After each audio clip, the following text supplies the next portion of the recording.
Well, we've got lots of questions and about 30 minutes to get through some of them. Let me just start, if I can have that privilege.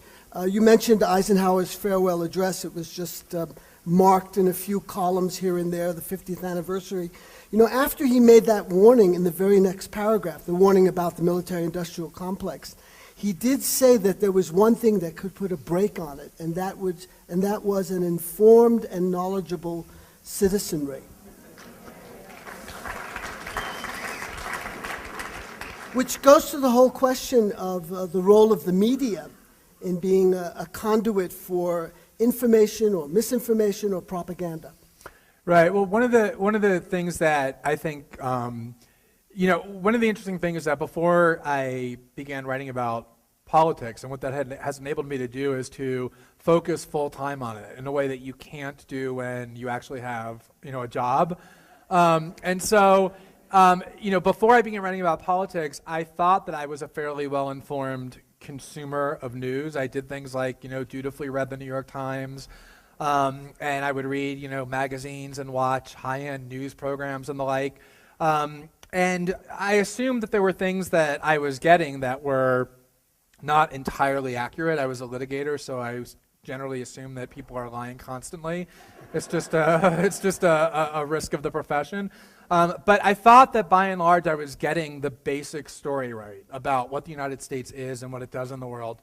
And one of the things that was really so eye-opening for me, and again, I mean, there is a little bit of a naivete to it, is that once I actually was able to start focusing on these things full time and reading original documents for myself and not having to rely on the mediation of the media and being able to pick and choose what I would focus on rather than having editors decide for me what I needed to know about and what I didn't, was that essentially all the, not just individual facts, but the broad narrative that I was getting was really radically flawed.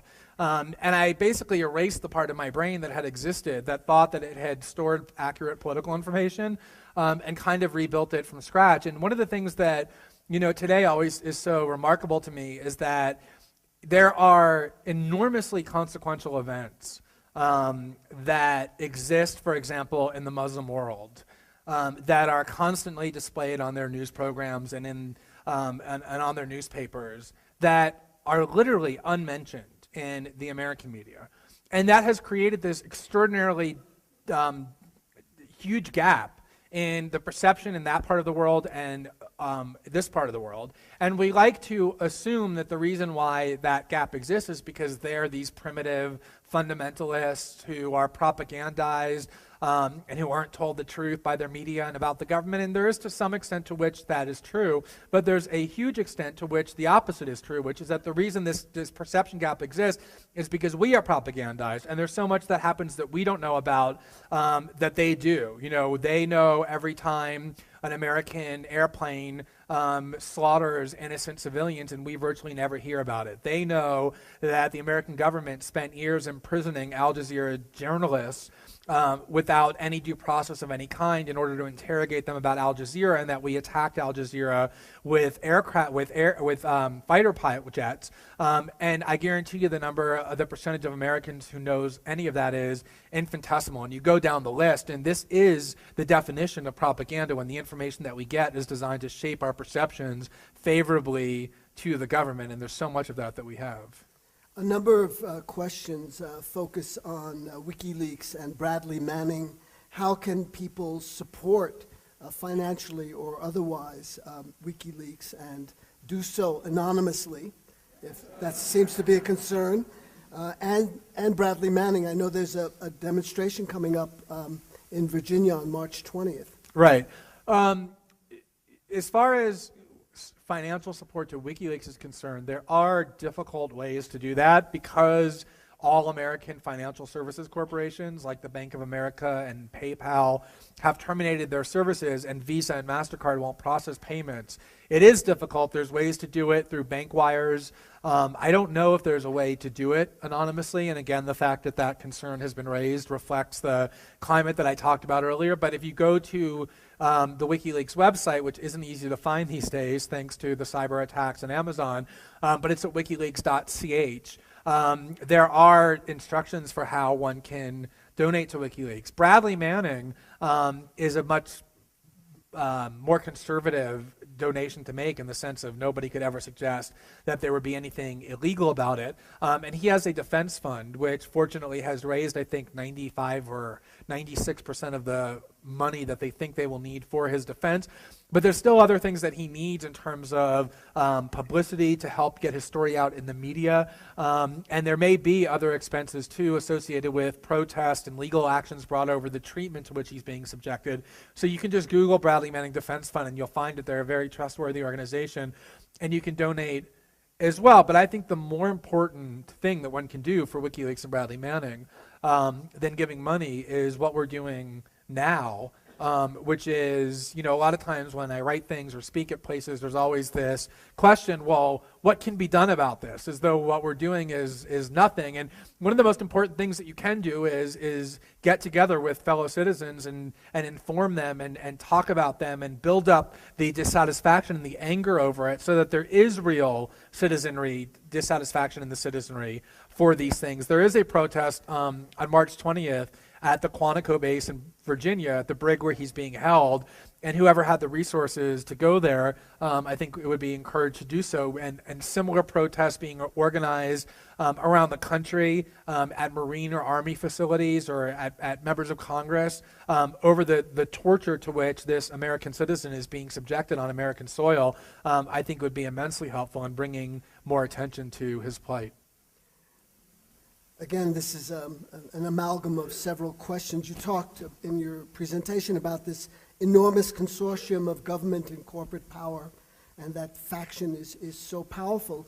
In some ways, that's very disenabling in terms of creating this tremendous force. How can people confront it?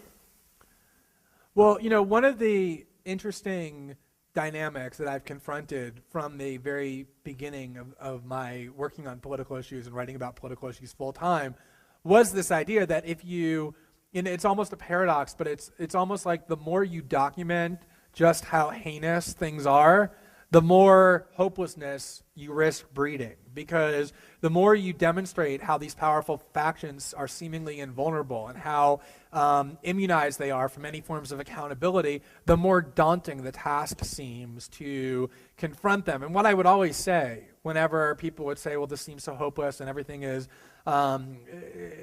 seems pessimistic in terms of the prospect for change, is I would say that any systems that have been constructed by human beings can be destroyed and replaced or even modified by other human beings. I mean, history proves that. And one of the things that I think is so vital about what's happening in the Middle East is, hopelessness. If you were to look up that term in the dictionary, you would find essentially the pictures of the people who were living under the repression in those countries. These are dictatorships that have been in place for decades. The people are disempowered, not just financially and in terms of weaponry, but in terms of being kept illiterate and poor education. That's not true in all the countries, but in many. And when you have a country that is under that level of repression for so long, it breaks their spirit, it breaks their psychological belief that they can actually change things. And so the fact that in that part of the world, the most unlikely part of that world, ordinary people, are rising up together and essentially putting great fear in these tyrants and in these monarchs who are propped up by the United States and have been for decades and are winning, should prevent any person in this country with the resources and the relative domestic liberties that we have from ever succumbing to resignation. That ought to be the model that prevents that from happening.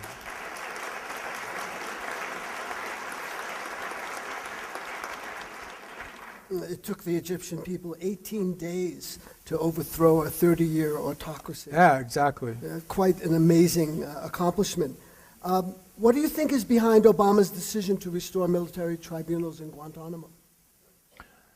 Well, this is part and parcel of the entire preservation by Obama of the Bush-Cheney architecture for the war on terror generally and the detention regime specifically. There's this idea, I actually wrote about this today, even though I was traveling, but it was irritating me so much that I found the time because I was going to go crazy if I didn't, that Obama wanted to close Guantanamo so very, very badly But unfortunately, he was thwarted by the Congress because they denied him the funds to do so and then enacted legislation barring the transfer of detainees from Guantanamo to the United States. And that he's therefore forced, against all of his wishes, to preserve what's taking place in Guantanamo.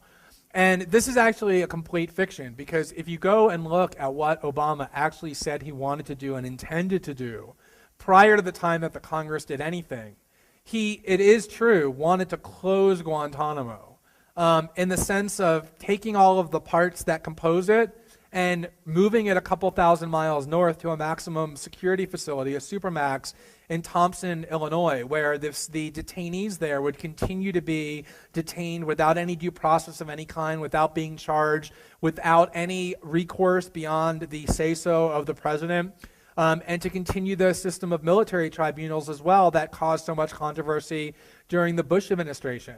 So I was pretty involved in the debates over the Guantanamo disputes, and my recollection is pretty clear that what made people so angry about Guantanamo was not that it was located in Cuba rather than Illinois, so that if you just move it to Illinois, it's all problem solved. I think what made people angry was that it was sort of un-American and unjust to put people in prison for decades or for life without so much as charging them with a crime, or inventing new tribunals instead of allowing them access to our regular courts that were essentially rigged in advance to ensure their conviction.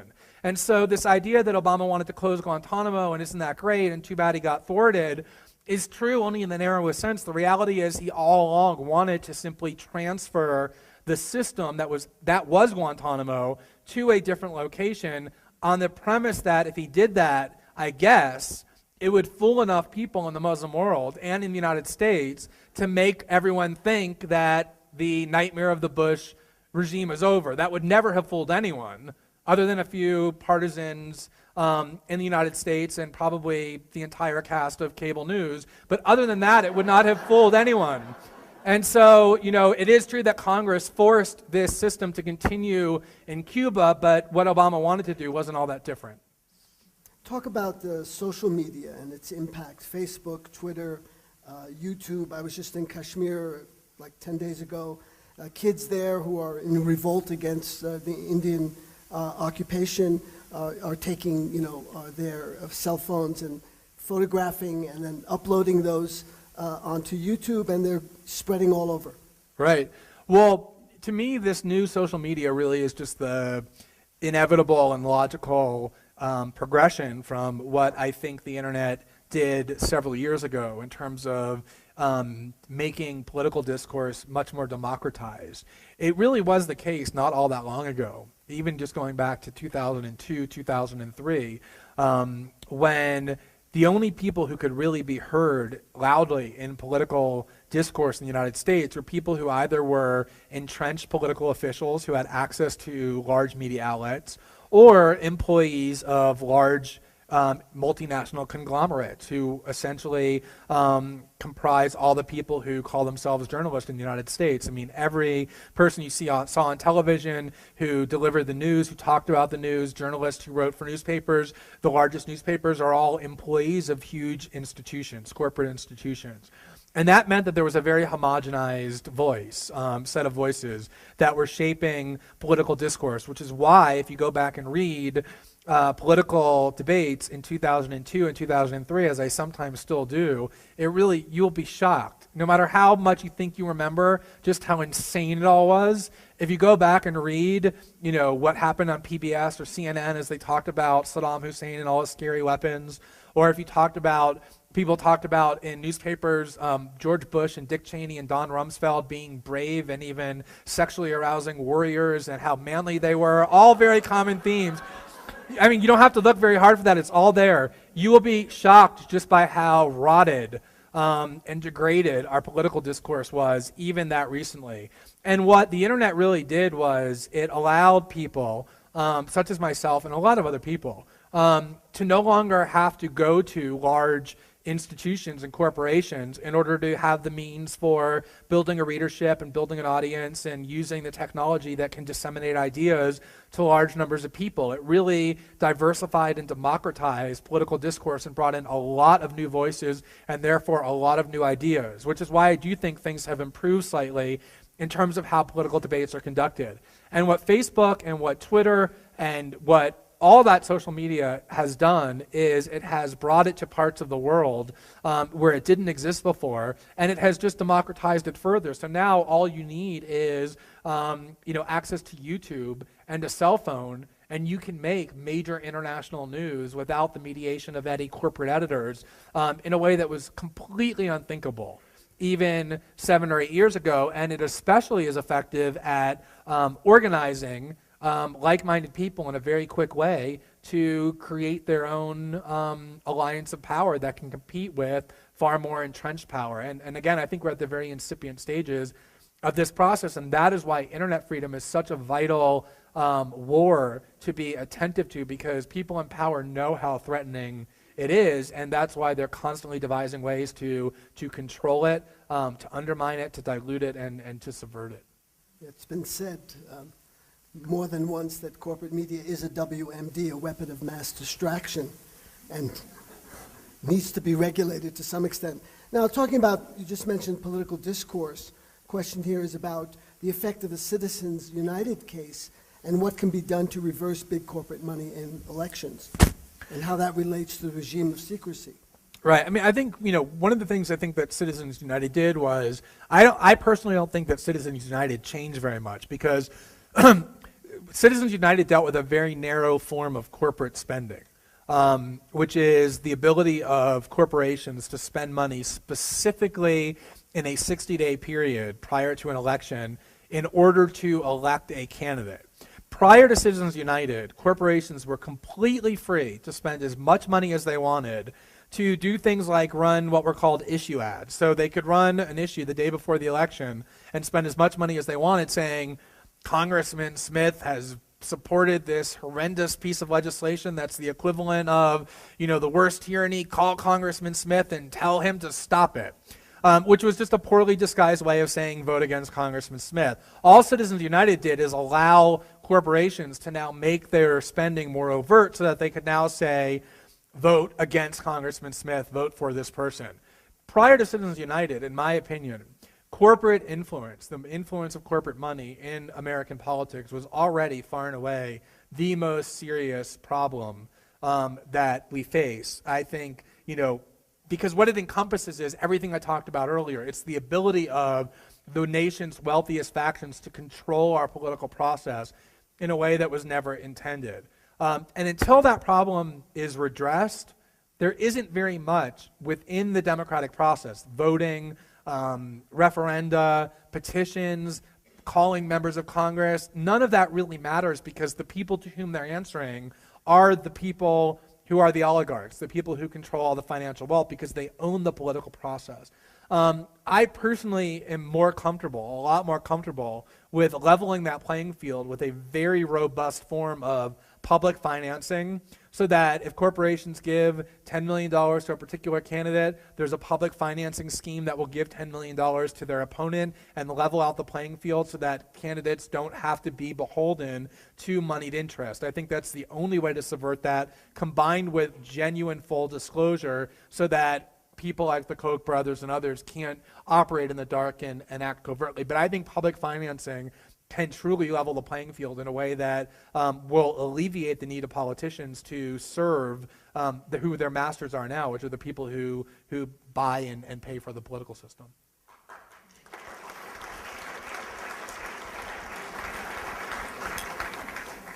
You excoriate in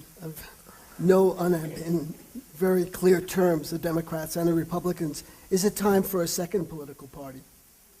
A third? Right. That took me a second, but it's interesting. I mean, some of the critics of the American political process, whom I respect most, will say, no matter how critical they are of the Democratic Party and how insistent they are that there's very little difference between them, that it's still important at the end of the day to vote against Republicans and vote for Democrats. That's something that Noam Chomsky says all the time. I'm not for the moment saying that's my opinion, so if you want to applaud him, go ahead. But that has always been persuasive to me, or at least it was for a long time, that his argument is, Chomsky's argument, and Howard Zinn would say the same thing, and others too, that even though the differences are so minute, relatively speaking, from a bird's eye view, and even though the kinds of issues that we talked about tonight, there are no differences, that when you're talking about a structure as enormous as the United States government, that even minor differences between the two parties in terms of how they allocate resources, which programs they fund and which ones they defund, can have a very substantial impact on the lives of millions of people, and that it's irresponsible to say that because the differences aren't great enough that I'm going to abstain or I'm going to become indifferent about which political party wins, because it actually does matter on the lives of a lot of people, whether Social Security is cut a lot or kind of a lot, and things like that. That's that argument, and that's an argument that I have at one point found somewhat persuasive. Lately, I've become a lot more ambivalent about that argument. And the reason is because it is true that if you look at short-term political cycles, there are some differences between Democrats and Republicans. It may very well be the case that had John McCain and Sarah Palin won, that we would have, instead of just a few wars, we would have one more with Iran, which would be an extremely bad thing for countless millions of people. At the same time, it's also the case that if you look a little bit broader at the political conflicts, at some point you have to say, I'm willing to sacrifice some short-term political gain in order to find a way to make more meaningful improvements over the long term. Otherwise, we're going to be having the same conversation in 2016 and 2020 and 2024, and our children will, and our grandchildren will, and everyone's going to be lamenting how terrible it is that we don't have any choices, and yet nothing will change because at the end of the day, all the loyalists line up behind the parties, the two parties, on the ground that the other one is just slightly worse. And until that mindset is broken, and I don't know what the answer is for breaking it, because I acknowledge that there is real danger from abstaining from the political process or becoming indifferent about which of the two political parties win. But what I know is that as long as we continue doing what we're doing, the same dynamic will persist. That's just logical.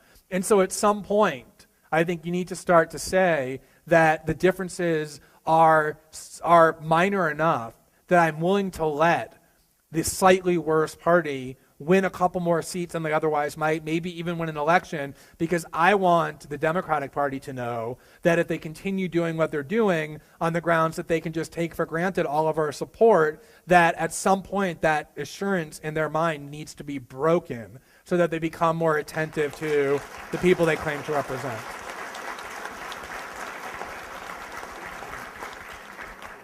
Two questions from a student from St. John's College.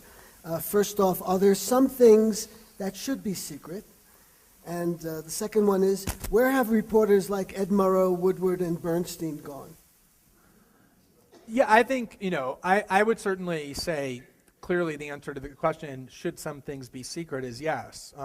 If the government is investigating as part of the grand jury a potential criminal target, you don't want that fact to be known or what they discover to be known, because it may be that the person ends up innocent and their name will be besmirched by disclosure of grand jury secrecy. There's certain things that you probably wouldn't want publicized on the front page of the New York Times, like the location of nuclear warheads and the combination to launch them would probably be a thing that you'd want to keep secret, in my opinion. I think even the hardest core transparency advocates acknowledge that there is some degree of legitimate secrecy.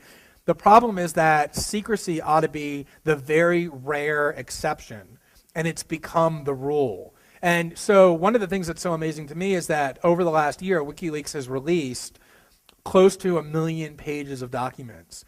And while I said before, and it's true, that this claim that there's nothing new there is absurd, there's tons of things that are new, the vast majority of what has been released is actually quite banal. They're just very routine documents. And to me, that in itself is a scandal. Because what it shows is that the government reflexively stamps secret or classified on basically every single thing that it does. So the more people keep saying that these WikiLeaks documents show nothing, that they don't reveal anything, the more to me that is an indictment of just the obsession with secrecy that the United States government and the United States military has. The presumption has been reversed. Everything is presumptively secret, and when it's supposed to be presumptively disclosed. And that's why, to me, when people raise concerns, well, isn't WikiLeaks going a little too far in disclosing some things that should be secret? We're so far over towards the pole of excessive secrecy that I can't even envision the day when I'm going to start worrying about excessive disclosure. I'd like to be in that position, but we're so far from that day. So yes, some things should be kept secret, but that is so far away from the problem that we have, that things that should be kept secret aren't being kept secret. Everything is being kept secret, and that's a real threat to democracy. As far as where Bob Woodward went, he's still around. Unfortunately, I don't mean I wish that he were not alive. I mean that he's still practicing journalism in a very harmful way. I think that transformation of Bob Woodward from 40 years ago, when he worked very hard to expose serious wrongdoing at the highest levels of government, it's not quite as pure and romanticized as that, but there's been enough pessimism tonight, so we'll let Bob Woodward have his legacy. But the transformation of Bob Woodward from whistleblowing adversarial journalist into what he's become, which is basically royal court spokesman, very highly paid royal court spokesperson. That's how I see him. I think is illustrative of the media generally. It used to be that journalism was this marginalized outsider profession. The people who practiced it were fairly poor. They weren't very rewarded economically.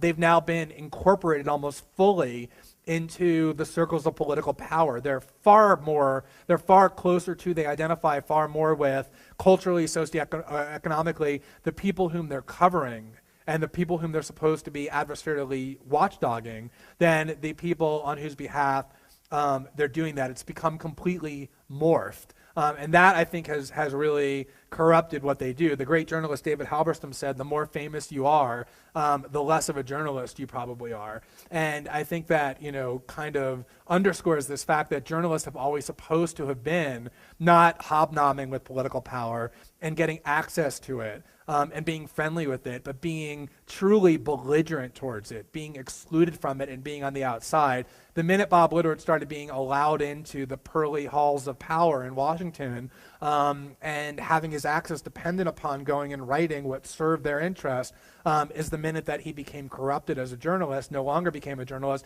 And I think that's what happened with journalism generally. Establishment journalism generally is become corporatized, and it's become integrated into the system of political power, and therefore can't possibly be adversarial to it any longer.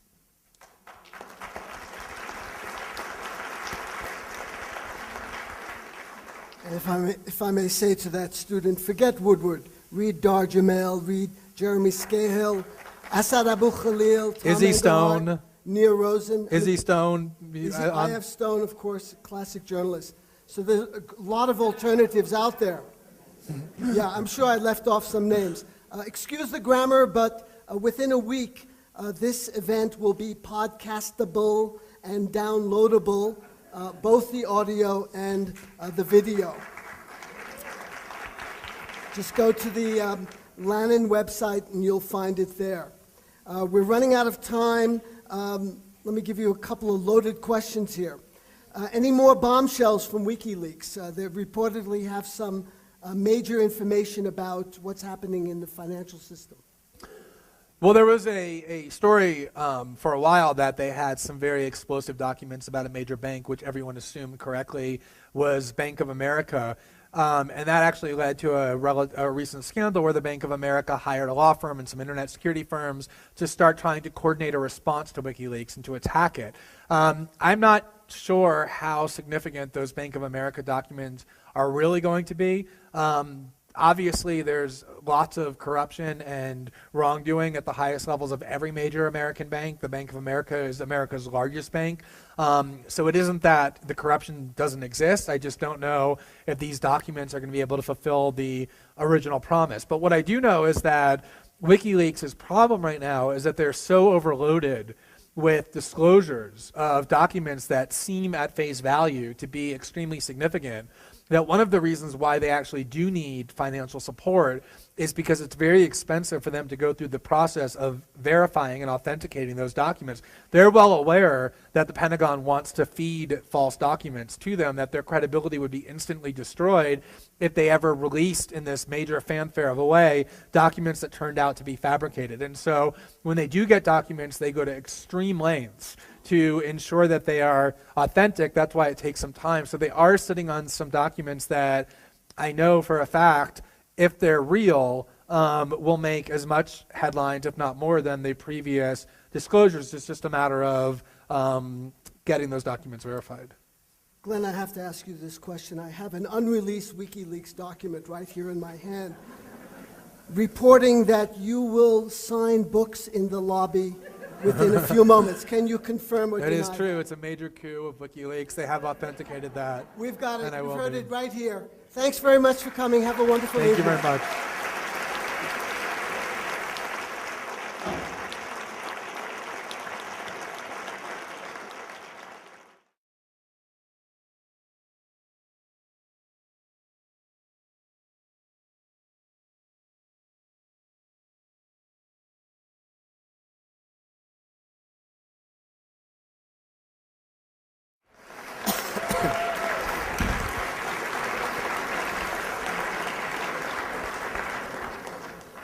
Well, we've got lots of questions and about 30 minutes to get through some of them.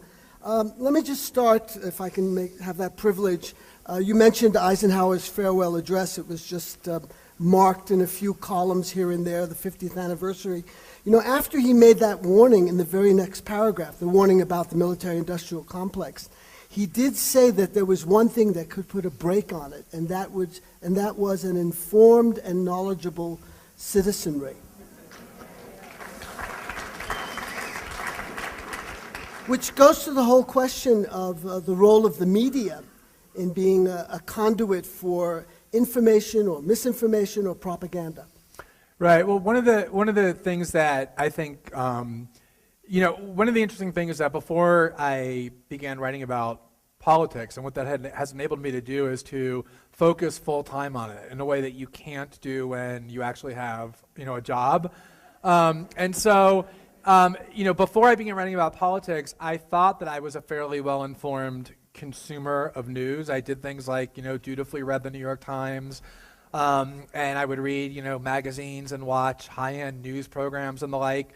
And I assumed that there were things that I was getting to assume that the reason why that gap exists is because they're these primitive fundamentalists who are propagandized, and who aren't told the truth by their media and about the government. And there is to some extent to which that is true, but there's a huge extent to which the opposite is true, which is that the reason this perception gap exists is because we are propagandized, and there's so much that happens that we don't know about that they do.